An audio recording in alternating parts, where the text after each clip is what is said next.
lab, that practice sheet I have already put it in the group. When you come back for offline, probably by July 1st, your offline classes are starting.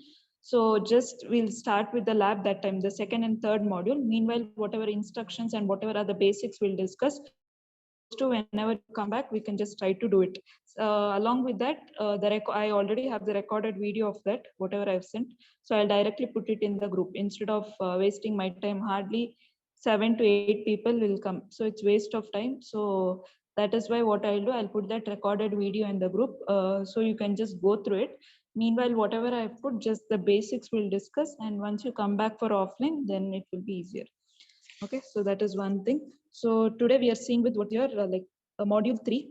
Okay, module 3 is completely on how you use your MS Excel. You have 4 to 5 exercises under your Microsoft Excel. Okay, so this one almost you need not install the software. I hope everyone will have Microsoft Office in your laptops or even in your phones. Okay, you can directly practice using that thing. Okay, so what we are discussing today is on your design of your singly reinforced beam. Okay, you've already studied it in CC. So the same thing you will be doing it in your Excel. Why do we do it in our Excel? In order to save time. Okay, so in Excel what happens manually, if you're doing any calculation, if one of your data changes, maybe say in your first step you have calculated a wrong depth. So if you calculate the wrong depth, again what you have to do in your exam, everything whatever has gone wrong, you have to change from your first step till your last step. But if you use your software Excel, what you can do, if you change the data in one sheet or one particular cell, automatically the Excel will update itself. Okay, if you make, suppose first step your depth has changed, what will happen there, the change will be taken and automatically till your last step the software will do the required corrections. Okay, so that is the use of using your Microsoft Excel. Manually it is difficult to identify the errors. Okay, so using your Excel, what we can do, even that formulas directly will be applying the formulas. There is no calculation we are doing. Just we'll be using few of your basic functions in Excel to calculate your various values which is required. And then any changes we make to a particular cell or to a particular data will be updated in your entire sheet. So every step you need not change it manually. So that saves time in practical cases. So whenever you go to your whenever you start working, they will not be using your manual method. Okay, just to cross check here and there they may just do the manual calculation. But in your design offices or even in your whenever you go to work, they will be using your Excel sheets itself. Okay, they'll have a default Excel sheet just like how I have sent. They'll just type the values and put in the formulas, so automatically the required values will be calculated for your design. So today's exercise what we are seeing is your design of your singly reinforced beam. Okay, so what is meant by reinforcement? Why do we provide reinforcement? Your plain RCC, if you consider, plain RCC is just a mixture of your cement concrete. You don't have any steel in your plain concrete. Okay, it's not plain RCC. In your plain concrete, you do not have any steel. It is just your aggregates and cement, whatever you have. That is your plain concrete. Whereas RCC is nothing but your reinforced cement concrete. What is the reinforcement we are doing? We are using steel. Okay. Your plain concrete is strong in your compression, whereas your RCC, due to the use of steel, it is strong in tension. So making use of both these properties, your member will be strong in tension as well as your compression. Okay. So then what is meant by singly reinforced beam? Let me consider a simply supported beam. Okay. What is your simply supported beam? Now this is your beam. If the ends of the beam rests on your wall in this manner, this is known as simply supported case. Okay, in your RCC you would have done. How will you draw a simply supported beam? You will show it like this. This indicates that it is simply supported beam. Whatever the loading can be anything, point load, UDL, UEL, something. But I'm talking about the type of your beam. So this beam, what you have is your simply supported beam. Okay, so this is nothing but your wall now. Okay, this is your wall can be any wall. This wall on which it rests is known as bearing. Okay, the beam on the portion of the wall which it rests will be known as your bearing. Generally the width of the bearing will be 300 mm. Okay, most of the time the width of the bearing what you have will be 300 mm on both your side. And then this will be the depth of your beam. Okay, so how will you identify what are the dimensions this side? Using a cross-sectional view. The cross-sectional view will show you the width and depth of your beam. So this will be your width of your beam. This will be the depth of your beam. This circle, whatever I've drawn, is nothing but your reinforcement details. This is your bottom reinforcement.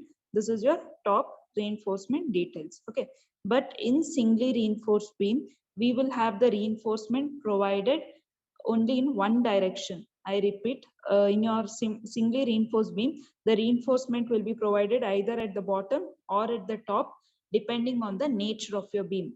Okay. So now, if suppose it is a simply supported beam. For a simply supported beam, where will you have your tension zone? Tension zone will always be at the bottom. Okay. You have basically two variations in this in your beams. Okay. So in your beams, you have two types. One is your simply supported beams. One more is your cantilever beams. Okay. In your simply supported beams, whatever, why do we provide steel? In order to resist tension. Where is the tension zone present in your simply supported beam? Always at the bottom of the beam, you're going to have your tension zone. Okay, that is, since you have tension at the bottom, you will provide your steel bars at the bottom in order to resist your tension. But what happens in your cantilever beam? Your tension zone will be at the top. So therefore, you will provide the steel at the top in order to resist your tension. Okay. So this is very, very important even for your interviews. You have two types of your beam. One is your simply supported beam. One more is your cantilever beam. In your simply supported beam, the tension zone will be at the bottom. Therefore, we provide steel at the bottom in order to resist that tension. Whereas in your cantilever beam, you have your tension zone at your top. Therefore, you will provide your steel bars at the top in order to resist your tension. Okay. So whatever I have drawn now, this is a simply supported beam. So simply supported beam will have tension zone at the bottom. So you are going to provide steel at the bottom. Okay. So since you're providing the steel only at the bottom, it is known as singly reinforced. Okay. Singly reinforced means you will provide either at the top or at the bottom. You will not provide in both the directions, top and bottom, you will not give. Okay. So that is meant by a singly reinforced beam. Suppose like in the next exercise, what you have design of your doubly reinforced beam. What is your doubly reinforced? In your doubly reinforced beam, you will provide the reinforcement at the top also like this. Okay, you will provide your reinforcement at the top also. That time it becomes a doubly reinforced beam. Double, two reinforcements are present, one at the top and one at the bottom. Okay, there is no tension zone or a compression zone they decide and then give. They will give both at your top as well as your bottom. When will they go for your doubly reinforced beam? Suppose this depth of the beam, whatever this depth of your singly reinforced beam, is not sufficient to take up the load. Okay, suppose say you give some 400 mm as your depth.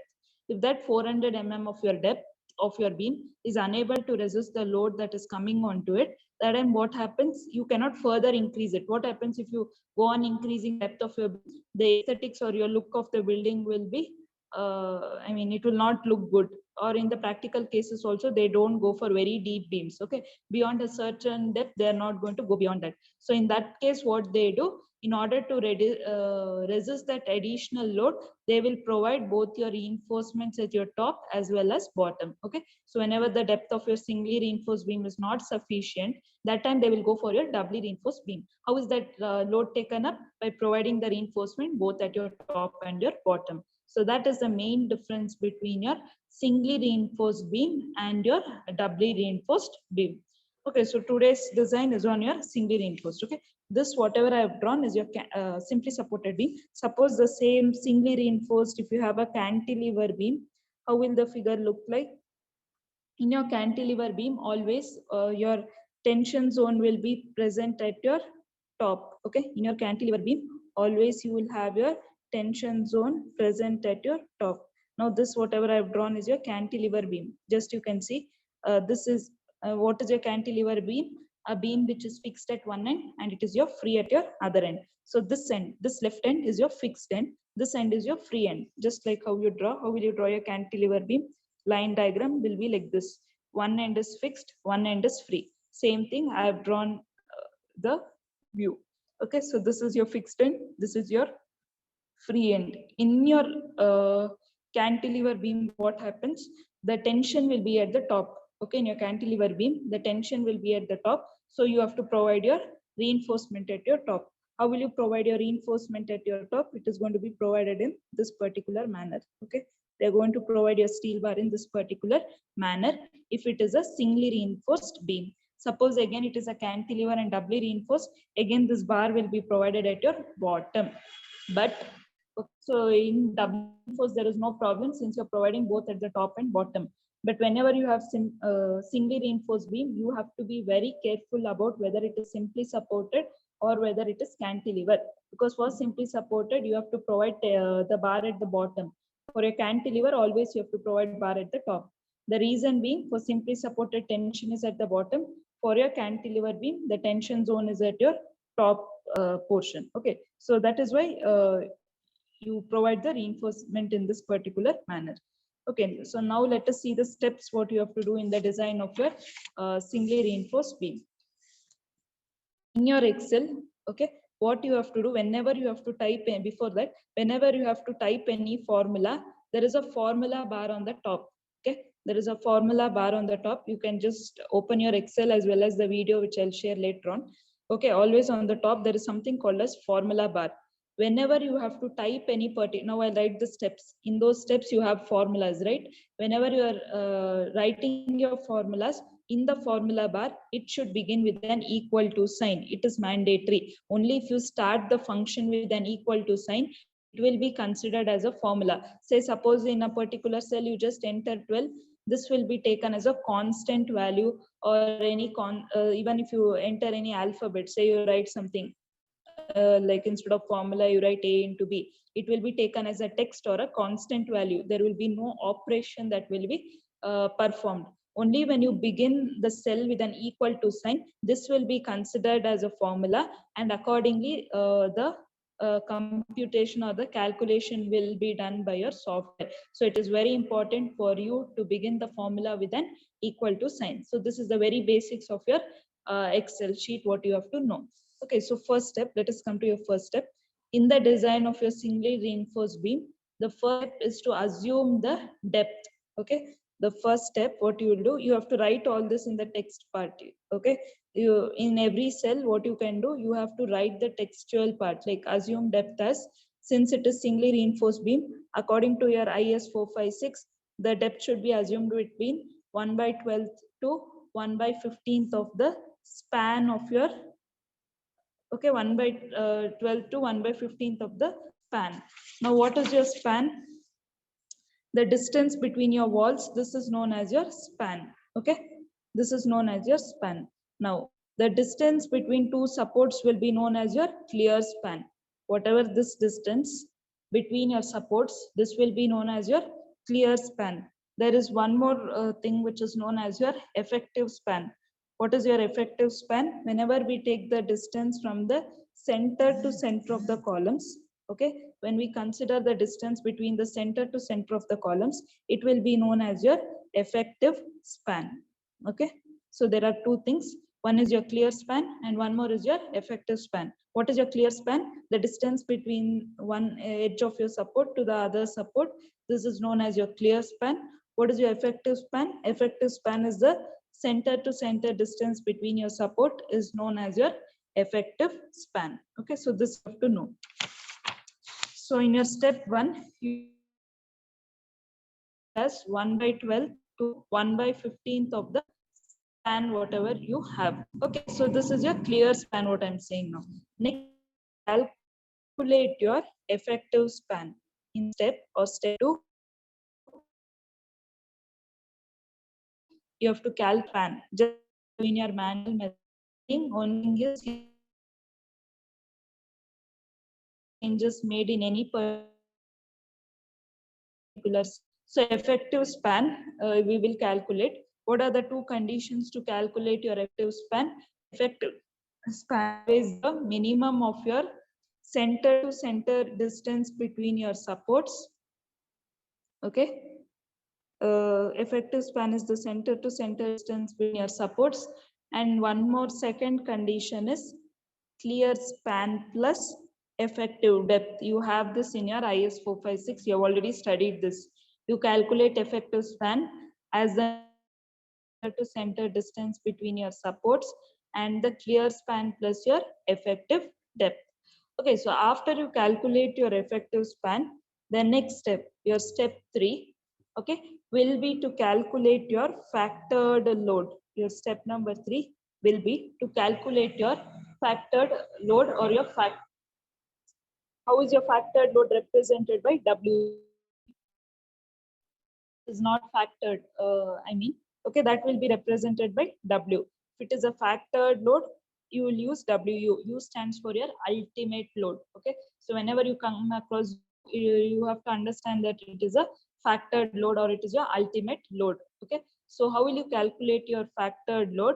WU will be equal to 1.5 times your live load plus 1.5 times your dead load. Okay, how will you calculate in your software? You have to just in one box, you can just write this formula, just showing what is the formula to be used.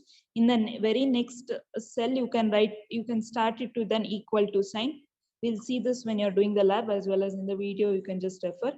Okay, so is equal to 1.5 times your live load plus 1.5 times your dead load, because in this question, whatever the live load and dead load given, they are your working loads. Okay, they are giving me working loads, working dead load and live load.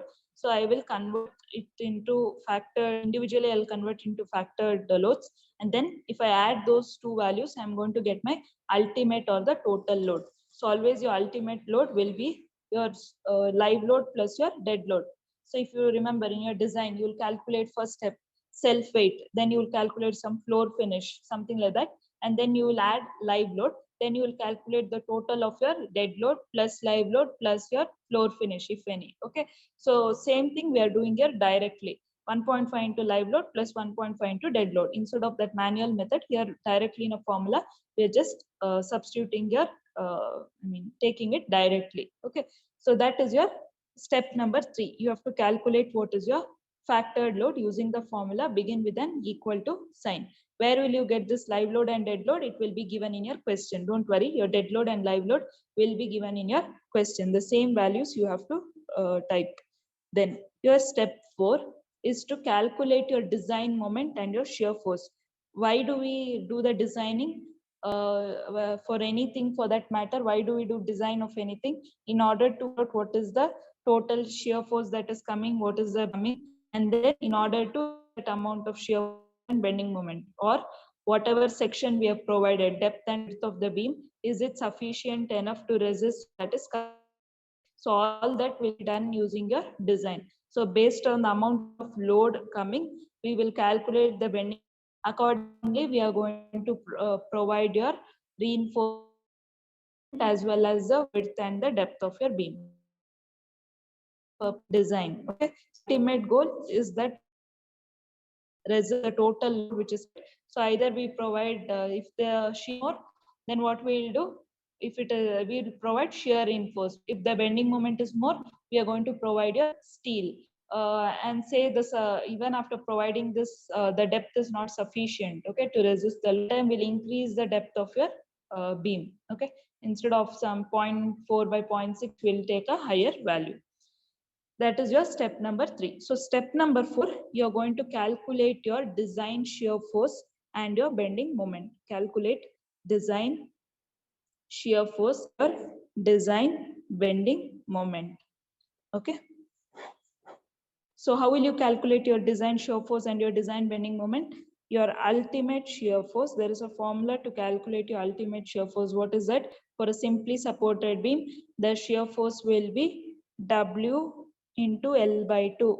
You would have studied this in RCC. The shear force, how will you calculate? WL by 2. So we need the ultimate shear force. So ultimate shear force will be ultimate load into L by 2. So VU will be WU L by 2. So calculate your ultimate shear force. After calculate your ultimate shear force, next you have to calculate your ultimate bending moment.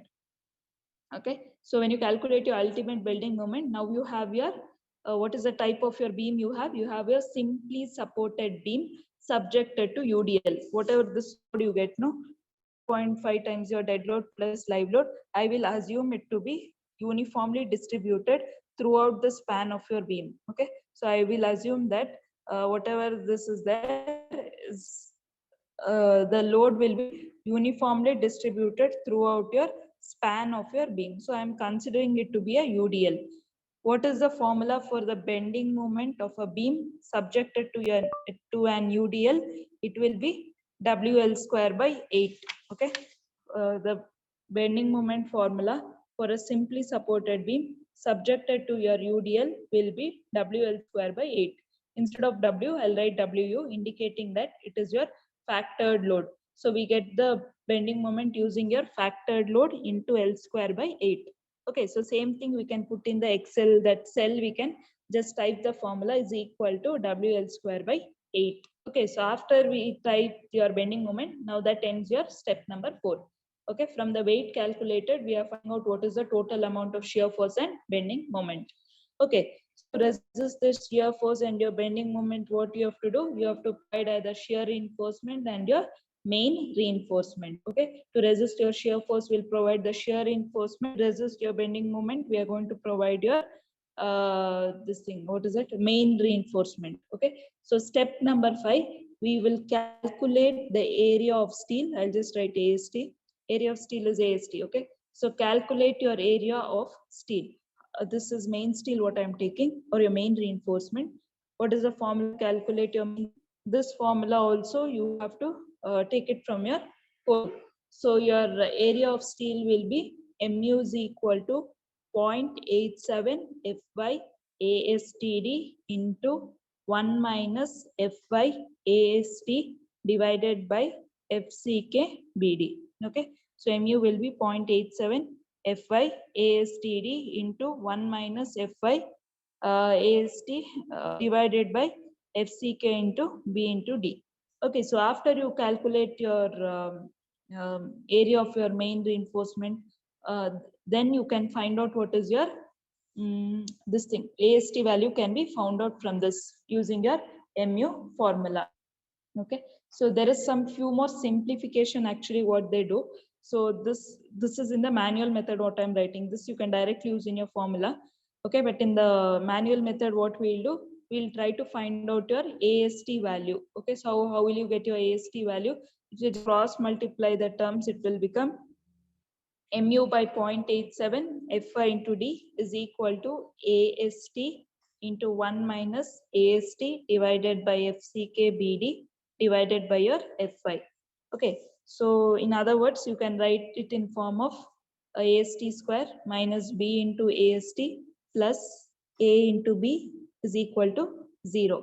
What I have done here, wherever I had FCK BD, okay, wherever I had FCK BD, I will call it as a constant A. Okay, so wherever you have your Fy, I will call it as a constant B. So you're replacing some terms by A and B. Okay, this I don't know whether you've done in RCC, but generally in the manual method, they're going to do this. And then what they'll do, now it is a quadratic equation. So you can get your values of your A. A is 1, your B is equal to, what is your B you have taken? B I had taken as BD FCK by Fy I have taken it as B. Okay, so then you will calculate your coefficients. Anyways, it's not required. So just like in the manual method, they will do this, but in your Excel, this thing you do not know, do not have to do. Just remember this mu is 0.87 Fy AST, this formula. And then how will you calculate your AST that is required?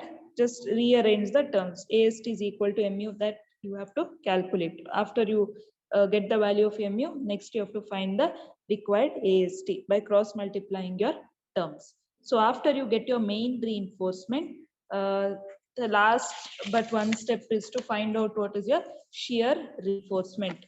So how will you, that is your step number 7. Step 6, we have calculated the main reinforcement. Step 7, we have to calculate your shear reinforcement. How will you calculate your shear reinforcement? Okay, whatever the shear that is to be resisted, if you remember in your IS 456, you will have VUS and all that you will have. So what is the shear to be resisted for? The shear to VR stands equal to, the formula is ultimate shear force into tau CBD. VU tau CBD is the amount of shear force the section has to resist. Okay, so shear to be resisted by equal to Vu into tau. Okay, so then after finding your shear force be resisted, we can find out your spacing. Okay, your spacing S will be equal to 0.87 Fy ASTD divided by this shear force to be resisted. Same formula you have to use in your Excel. Shear force to be resisted will be equal to the ultimate shear force into tau C BD. So from your shear force to be resisted, you can calculate what is the spacing of the stirrups you have to provide. Generally, we assume two-legged stirrups. Okay, generally we will take two-legged 8 mm stirrups, two-legged 8 mm stirrups we'll going to assume. So the spacing formula will be 0.87 Fy ASTD divided by V into R. Okay, then you have to find what is the permitted spacing. Okay, so your permitted spacing or the spacing how much you have to provide is your minimum of, there are three conditions. Spacing is the minimum of S, then second one will be 0.75 times your D, and third one is your 300 mm. So spacing is always the minimum of your three condition, that is S, then 0.75 D and your 300 mm. So out of this, whichever is your minimum